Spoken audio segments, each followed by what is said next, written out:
రాజస్థాన్ పోఖ్రాన్లో భారత్ శక్తి కార్యక్రమం అట్టహాసంగా సాగింది. దేశీయంగా తయారైన ఆయుధాలతో జవాన్లు అద్భుత రీతిలో ప్రదర్శన నిర్వహించారు. భారత్ శక్తి కార్యక్రమాన్ని ఆద్యాంతం వీక్షించిన మోదీ సైనికుల సాహసాలను కొనియాడారు. మేక్ ఇన్ ఇండియా ఆత్మనిర్భర్ భారత్లో భాగంగా స్వదేశీ తయారీని ప్రోత్సహిస్తోంది కేంద్రం. రక్షణ రంగంలోనూ సొంత పరిజ్ఞానంతో ఎన్నో ఆయుధాలను తయారు చేసింది.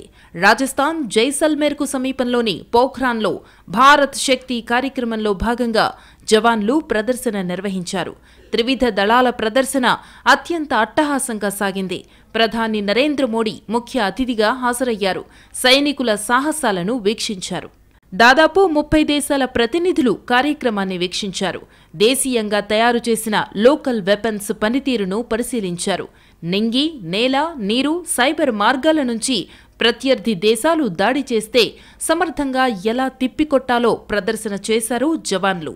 రోమాలు నిక్కబొడుచుకునే రీతిలో సైనికులు సాహసాలు చేశారు. నేవీ, ఎయిర్ ఫోర్స్, ఆర్మీ సంయుక్తంగా ఈ షోలో పాల్గొన్నాయి. త్రివిధ దళాలను అభినందించారు ప్రధాని నరేంద్ర మోడీ.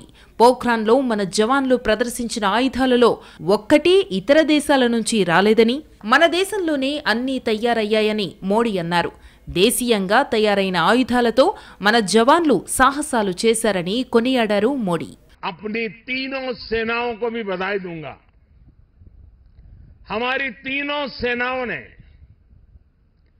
सैकड़ों हथियारों की लिस्ट बनाकर तय किया कि अब वो इन्हें बाहर से नहीं मंगाएगी. हमारी सेनाओं ने इन हथियारों के भारतीय इकोसिस्टम को सपोर्ट किया. భారత్ శక్తి కార్యక్రమంలో త్రివిధ దళాల ప్రదర్శన ఆద్యంతం ఆకట్టుకుంది. రోమాలు నిక్కబొడుచుకునేలా సైనికుల సాహసాలు ఉన్నాయి.